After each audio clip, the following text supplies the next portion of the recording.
القابض الباسط الخافض الرافع المعز المذل السميع البصير الحكم العدل اللطيف الخبير الحليم العظيم الغفور الشكور العلي الكبير الحفيظ المقيت الحسيب الجليل. Assalamualaikum warahmatullahi wabarakatuh. Bismillahirrahmanirrahim. Alhamdulillahirabbil alamin wa bihi nasta'inu ala umuri dunya waddin. Asyhadu an la ilaha illallah wahdahu la syarika lah wa asyhadu anna sayyidana Muhammadan abduhu wa rasuluh. Allahumma shalli wa sallim wa barik ala sayyidina Muhammad wa ala alihi wa sahbihi ajma'in.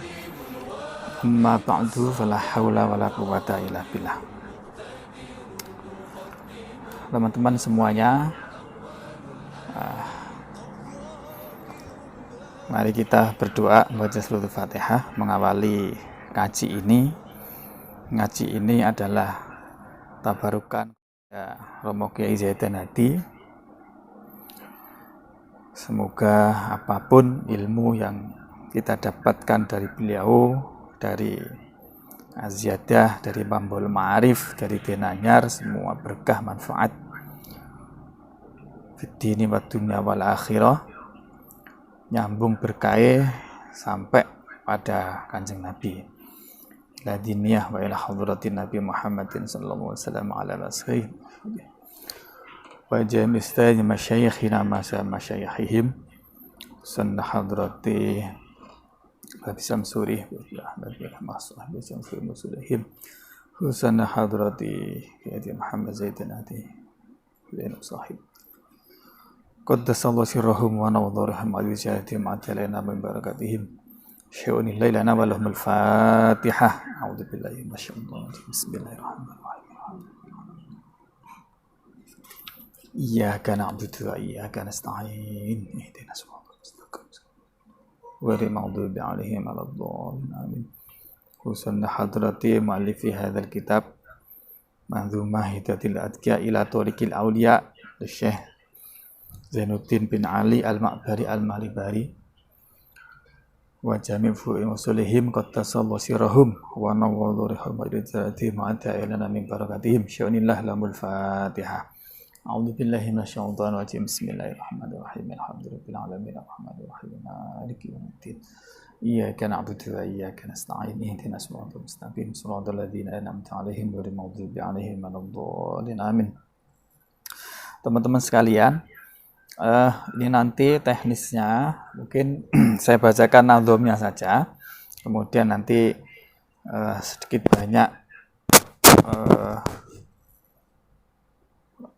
saya beri penjelasan sebisa saya.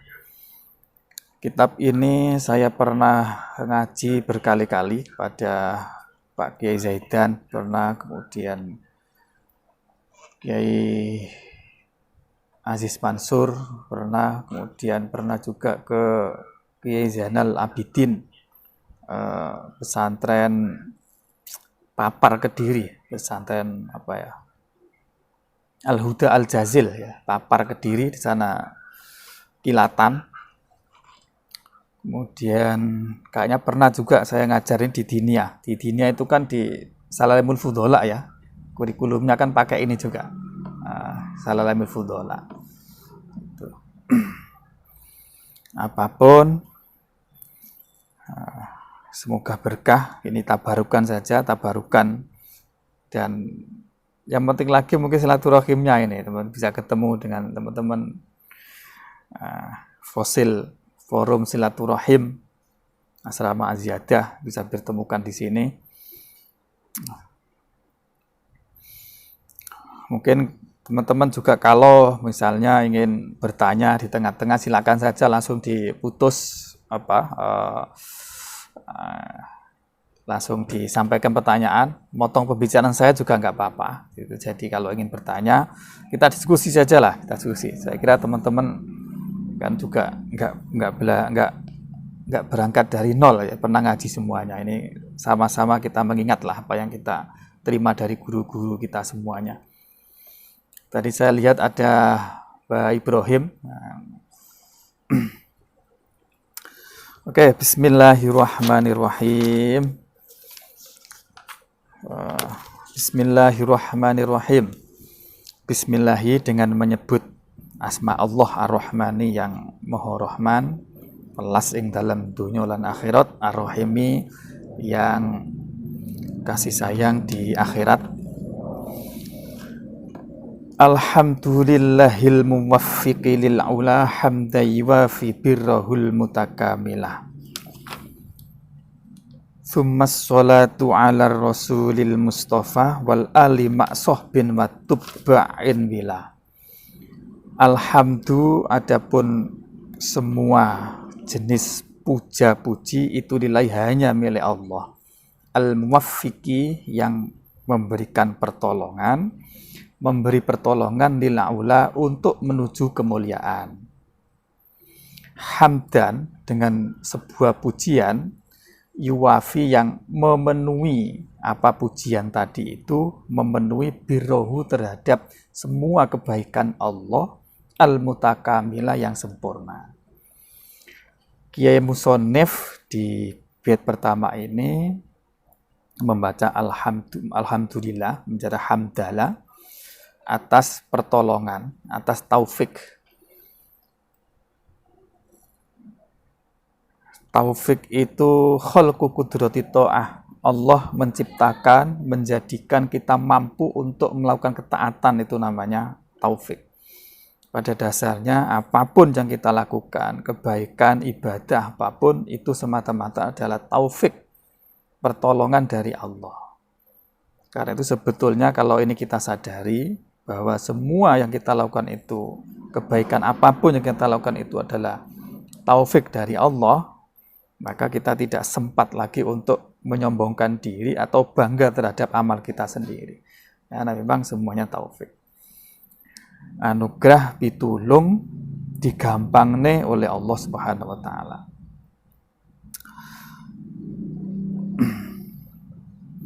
Nah, pujian tadi itu diharapkan merupakan pujian yang dapat memenuhi kebaikan Allah yang selama ini diterima.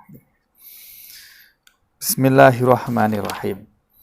Tsummas sholatu, kemudian bermula rahmat Allah itu ala rasuli, semoga tetap tercurah kepada utusan al-Mustafa yang terpilih, wal ali dan kepada keluarganya ar-rasul, maksohbin berserta para sahabat, watuba'in dan kepada para pengikut, wila secara terus menerus. Kemudian Kiai Musonef dalam bait kedua ini membaca sholawat. Sholawat itu rahmat, rahmah, tambahnya rahmat kepada Kanjeng Nabi, kemudian dilanjutkan kepada keluarganya Kanjeng Nabi, wal ali. Siapa si Ali? Keluarganya Kanjeng Nabi itu siapa? Itu tergantung konteksnya. Jadi lafal Ali itu kalau disebutkan dalam konteks doa seperti ini kan konteksnya berdoa, maka siapapun yang beriman kepada Kanjeng Nabi, kepada Allah, orang-orang mukmin itu masuk dalam cakupan lafal Ali ini. Tapi kalau lafal Ali, keluarga, itu disebutkan tidak dalam konteks berdoa, itu maka yang dimaksud hanya keluarganya Kanjeng Nabi, Ibnu Hashim bin Abdul Muthalib dan keluarganya itu Ali. Maksohbin dan kepada para sahabat. Sahabat itu orang santrinya Kanjeng Nabi namanya sahabat. Orang yang pernah hidup dan bertemu, orang yang pernah hidup bertemu kepada Kanjeng Nabi dalam keadaan mukmin, sekalipun itu sebentar, itu namanya sahabat. Sekalipun sebentar. Watubain dan kepada orang-orang yang mengikuti kepada para sahabat. Maksudnya adalah para tabi'in. Tabi'in itu adalah orang yang pernah hidup bertemu bersamaan dengan para sahabat dalam waktu yang lama dalam kondisi mukmin. Itu namanya tabi'in. Apa bedanya? Kenapa kalau sahabat itu tidak disyaratkan dalam waktu yang lama, cukup pernah bertemu gitu saja sudah disebut sahabat. Nah, karena Kanjeng Nabi itu punya semacam pengaruh ya. Jadi orang yang ketemu saja dengan Kanjeng Nabi, berpandangan dengan Kanjeng Nabi, itu hatinya itu bisa terpengaruh. Jadi setrumnya itu kuat gitu. Sehingga untuk bisa disebut sahabat itu tidak harus bergaul dengan Kanjeng Nabi dalam waktu yang lama. Beda dengan tabi'in. Untuk disebut tabi'in itu harus pernah bergaul dengan para sahabat dalam waktu yang lama. Kenapa harus lama? Ya karena setrumnya sahabat untuk bisa mempengaruhi kepada para tabi'in itu butuh proses yang lama. Sehingga transformasi haliyah keilmuan, transformasi haliyah amaliyah itu bisa turun-temurun melalui proses transmisi seperti itu, melalui pergaulan. Itu terus kepada wilah dan terus-menerus sampai sekarang, sampai kita. Kita itu belajar kepada guru-guru kita belajar kepada kiai-kiainya, terus sampai Kanjeng Nabi. Makanya doanya Kiai Musonef ini itu sudah mengenai kepada kita semuanya. Semoga kita semuanya tentu termasuk dalam doa Kiai Musonef ini dan besok diakui umatnya Kanjeng Nabi Sallallahu Alaihi Wasallam. Sampai sini ada pertanyaan? Gimana, Kang Solihan? Bismillahirrahmanirrahim. Taqwal ilahi madaru kulli sa'adatin wa tiba'u ahwa ra'su syarri habaila. Taqwal ilahi, adapun takwa kepada Allah, itu madaru kulli sa'adatin, menjadi punjernya segala kebahagiaan, menjadi pusat kebahagiaan, menjadi lingkaran kebahagiaan, itu adalah takwa. Artinya semua hal itu kalau didasari dengan takwa, maka nanti ujungnya adalah kebahagiaan. Artinya semua kebahagiaan itu dasarnya itu adalah ketakwaan. Watiba'u ahwa ra'su syarri habaila. Watiba'u ahwa, adapun mengikuti kesenangan nafsu, itu ra'su syarri habaila, menjadi pokoknya kejahatannya godaan setan. Menjadi pokok, menjadi inti dari kejahatan godaan setan.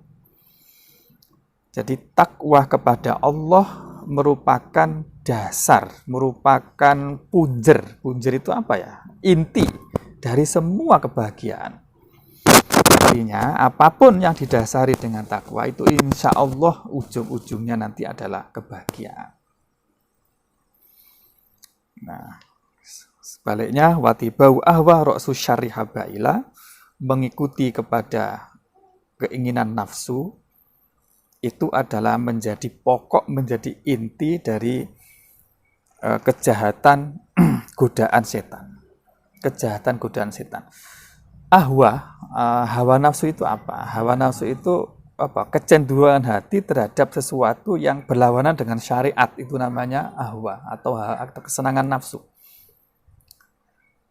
Kecenderungan hati, kesenangan hati terhadap sesuatu itu bertentangan dengan syariat. Nah, itu mafhumnya, kalau menyenangi sesuatu yang tidak bertentangan dengan syariat, maka itu bukan termasuk hawa. Nah, nuruti kepada kesenangan yang bertentangan kepada syariat seperti itu merupakan pokok dari godaan setan. Nah, begini, setan itu makhluk Allah yang memang diciptakan, tugasnya itu untuk menggoda manusia, untuk disesatkan, untuk dijerumuskan masuk ke neraka. Nah, kira-kira begitu. Nah, untuk setan untuk menggoda kepada manusia, itu dia punya bolo, punya pendukung, punya alat. Nah, alat pendukung bolo yang dipakai oleh setan untuk menggoda umat manusia itu adalah hawa nafsunya. Nah, karena itulah tadi dikatakan orang yang suka mengikuti kesenangan hawa nafsu, kesenangan nafsunya itu menjadi apa? Menjadi inti pokok dari godaan setan itu. Nah, ini kalau digambarkan seperti ini, kalau digambarkan ya. Setan itu ibaratnya seperti anjing yang galak ya, anjing gitu. Nah, anjing itu tidak akan menggoda kita kalau kita tidak memiliki kita tidak memiliki sesuatu yang disenangi oleh anjing. Nah, gini ya. Anjing itu sukanya daging misalnya. Kalau anjing itu tahu kita itu nenteng daging, otomatis maka kemanapun kita akan dikejar oleh anjing itu. Apalagi kalau anjingnya itu lapar, kita akan dikejar itu. Nah, daging yang kita bawa tadi itu ibaratnya hawa nafsu tadi itu. Jadi kalau sepanjang diri kita itu ada hawa nafsunya, maka setan itu akan mengejar kita dan gampang untuk menundukkan kita. Nah, karena itu cara untuk menghindari setan yang efektif itu ya daging tadi itu dibuang. Nah, ibaratnya kalau anjing tadi itu ya, dagingnya tadi itu dijauhkan dari kita.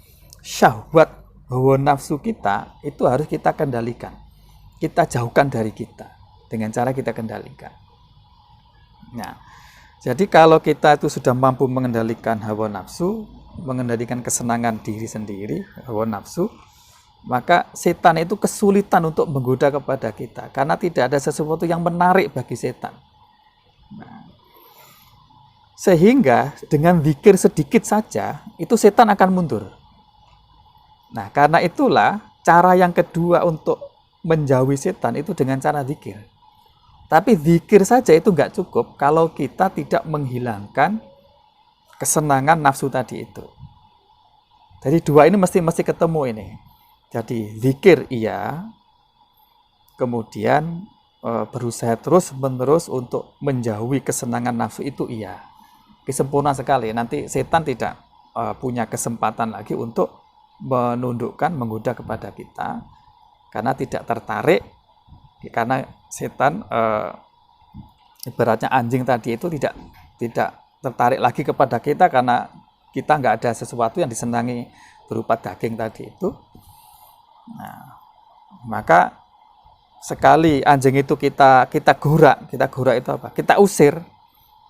Nah, itu maka anjing itu akan nyingkir. Nah, kalau kita menenteng apa tadi daging tadi itu, mbok anjing itu digorak, diusir bagaimana tetap akan mengejar. Itulah kira-kira perumpamaan seperti itu, gampangnya seperti itu. Nah, ibarat tadi orang yang memiliki anjing, orang yang menjadikan dan memiliki setan itu adalah Allah Subhanahu wa taala. Nah, ibarat kalau kita itu berdoa kepada Allah dijauhkan dari setan, itu sama dengan ibaratnya kita itu minta bantuan kepada bosnya anjing tadi itu, orang yang memiliki anjing tadi itu untuk menjauhkan anjing itu dari kita sehingga kita tidak digoda lagi oleh anjing. Jadi kan itu ada tiga tips untuk bisa menjauhkan diri dari godaan setan. Yang pertama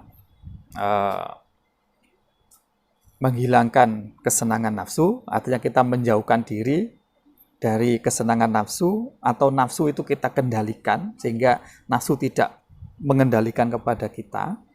Yang kedua, berzikir. Nah, yang ketiga, berdoa kepada Allah agar kita diselamatkan dari setan. 3 ini.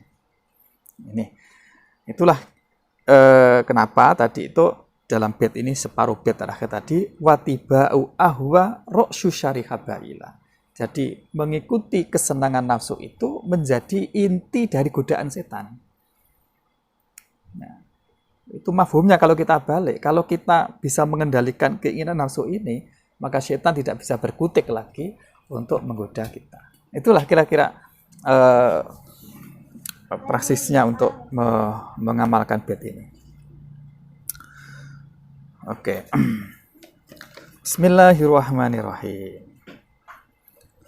Sampai sini mungkin ada pertanyaan, Kang. Monggo, Kang. Ya Allah, bismillahirrahmanirrahim.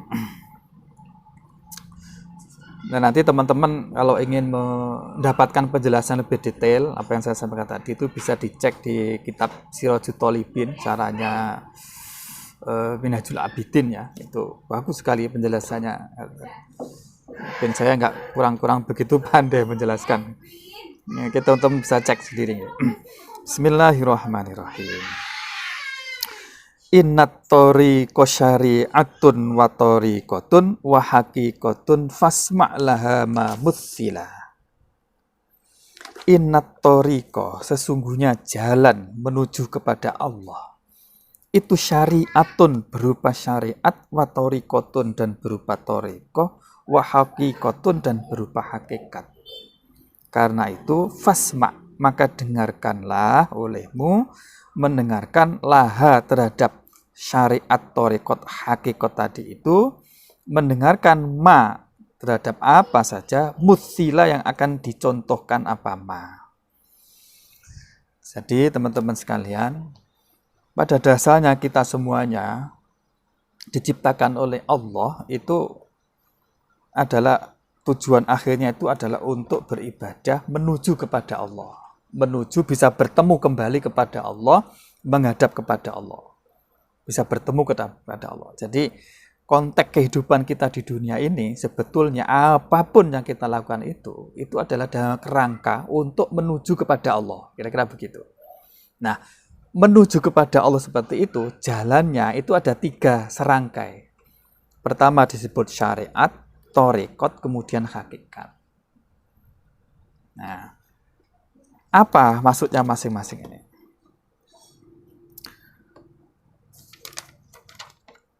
Oh iya ya, sebelum saya lanjutkan begini ya. Yang kita kaji ini adalah termasuk ilmu tasawuf. Belajar ilmu seperti ini itu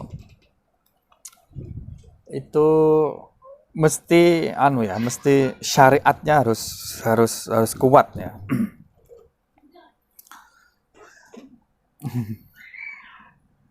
Halo, di unmute dulu.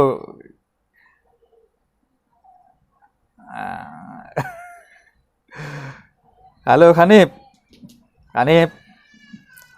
suaranya. Hanif Neha Setia, halo Hanif, suaranya. Bismillahirrahmanirrahim. Oke. Iya, oke. Bismillahirrahmanirrahim. Jadi begini ya, biar kita mumpung belum lebih jauh masuk ya. Jadi orang masuk ke dunia tasawuf itu urusannya tidak lagi surga neraka. Jadi urusannya itu sudah tidak lagi surga neraka.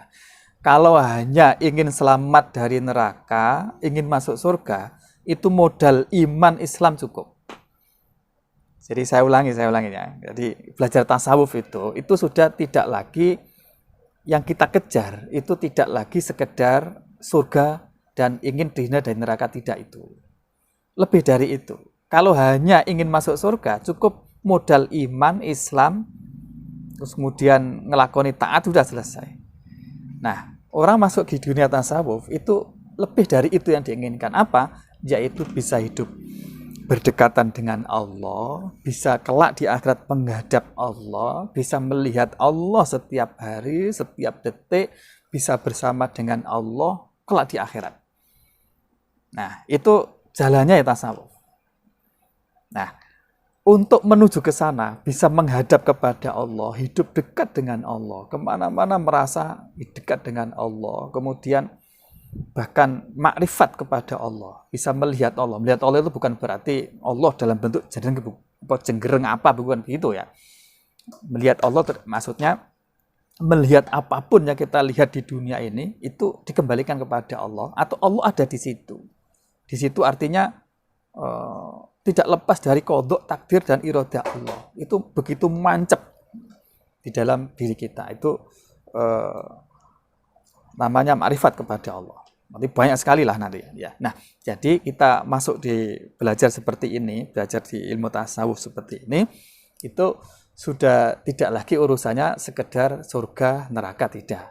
Tapi lebih dari itu apa? Kita mendekatkan diri kepada Allah, menuju kepada Allah, kelak di akhirat bisa bersama dengan Allah, menikmati Allah, kira-kira begitu. Di dalam Al-Quran itu kan bla bla bla waziyadah,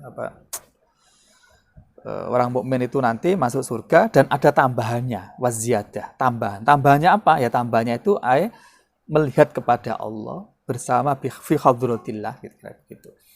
Nah, itu jalannya untuk menuju ke sana ya ini syariat, torekot, hakikat. Nah, untuk memudahkan memahami 3 rangkai ini, kemudian Kiai Musonef akan memberikan sebuah gambaran perumpamaan. Gambarannya apa ini? Fasyariatun, maka adapun syariat itu kasyafinatin, ibarat seperti perahu. Wa tariqatun, dan adapun tariqah itu kalbahari, ibarat seperti lautan. Summa hakikatun, kemudian hakikat itu dzurrun, seperti intan, ghola yang sangat mahal. Ghola yang mahal. Jadi ibaratnya syariat itu perahu, kemudian torekot itu lautan, kemudian intan itu hakikat itu adalah intan yang ada di dasar lautan. Nah, tujuan seorang sufi itu adalah mendapatkan intan itu. Maka untuk mendapatkan hakikat, mendapatkan intan itu, mau nggak mau, suka nggak suka, harus naik perahu dulu ke tengah, kemudian masuk lautan ke dalam, kemudian baru mengambil intannya. Nah, menjalankan syariat dulu, kemudian melakukan torekot, kemudian akan baru mendapatkan hakikat. Jadi kira-kira begitu. Jadi nggak bisa kemudian langsung ujuk-ujuk dapat hakikat. Ya, aturan normalnya seperti itu, syariat, torekot, baru hakikat. Orang yang langsung mengambil hakikat tanpa syariat, apalagi torekoh, maka batal. Dan nggak mungkin bisa.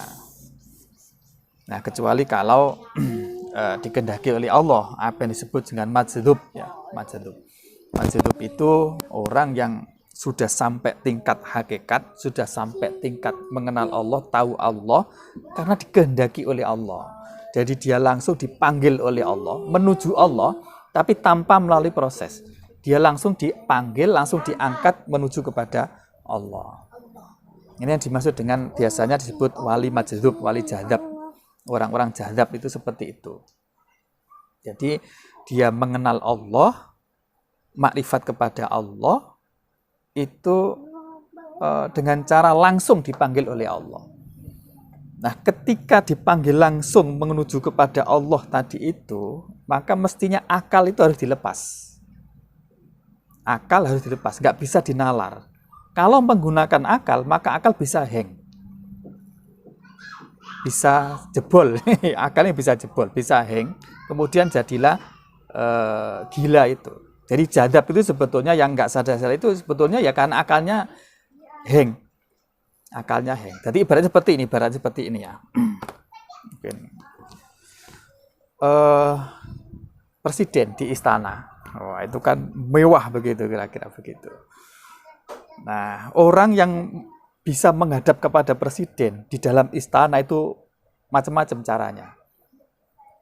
Nah, normalnya itu ya dari kampung berangkat, kemudian dapat prestasi apa, kemudian melakukan proses apa sampai bisa menuju kepada presiden. Normal lah.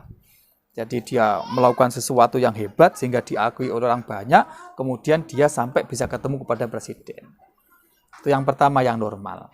ada orang yang bisa ketemu ke presiden di istana itu tanpa menggunakan proses itu.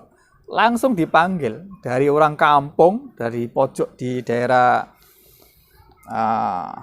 mana ya? Di daerah Pakis sana, pojok di Malang Selatan, dipanggil ke istana di hadapan presiden yang serba mewah. Wah. Ketika orang itu menghadap presiden di lingkungan kondisi yang sangat mewah yang tidak pernah disaksikan, itu kalau dia masih menggunakan akalnya, dia angen-angen, ya nggak kuat, kaget. Secara psikis dia kaget, kemudian hang itu. Nah, ibaratnya seperti itu, kira-kira seperti itu. Nah, jadi orang jadab, orang yang mohon maaf, yang sampai gila, sampai apa begitu. Karena itu ya karena masih mengikutkan akalnya ketika mendapatkan kemuliaan di sisi Allah, mengetahui sesuatu yang tidak pernah ia ketahui, merasakan sesuatu yang tidak pernah ia rasakan, kemudian kaget. Nah, itu jadilah jadab itu, majdzub itu. Nah, jadi jalan untuk menjadi wali itu intinya dua itu. Melalui jalan yang normal, syariat, hakikat, kemudian syariat, tarekat, kemudian hakikat. Tapi ada yang langsung dipanggil oleh Allah untuk mendapatkan hakikat. Nah, tapi ketika tadi mendapatkan hakikat tadi itu, mesti akal harus dilepas. Karena orang masih nempel, ya nggak kuat. Jadilah jadab, jadilah gila, semacam-macam itu. Itu kira-kira teman-teman sekalian, saya kira untuk pembukaan kali ini itu sampai segini dulu. Besok insya Allah kita perdetail lagi apa sih syariat dalam konteks beragama itu kayak apa, hakikat dalam konteks kehidupan kita setiap hari itu kayak apa, dan kemudian hakikat itu gambarannya kayak apa. Mungkin cukup itu dulu sampai ini semuanya. Ada pertanyaan mungkin? Ini teman-teman angkatan tua-tua ini ada Kang Aziz ini, Aziz Nganjuk nggih? Kang Hasan Bana, ya Allah. Oke, Kang Aziz.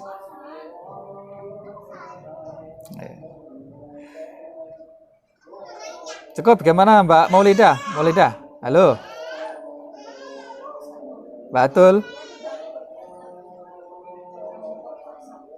Atul. Oke, cukup ya, cukup. Mari kita akhiri dengan bacaan Fatihah. Semoga kita khususkan kepada guru kita, Romo Kiai Zaidan Hadi. Cukup ya. Al-Fatihah. A'udzubillahi minasyaitonir rajim. Bismillahirrahmanirrahim.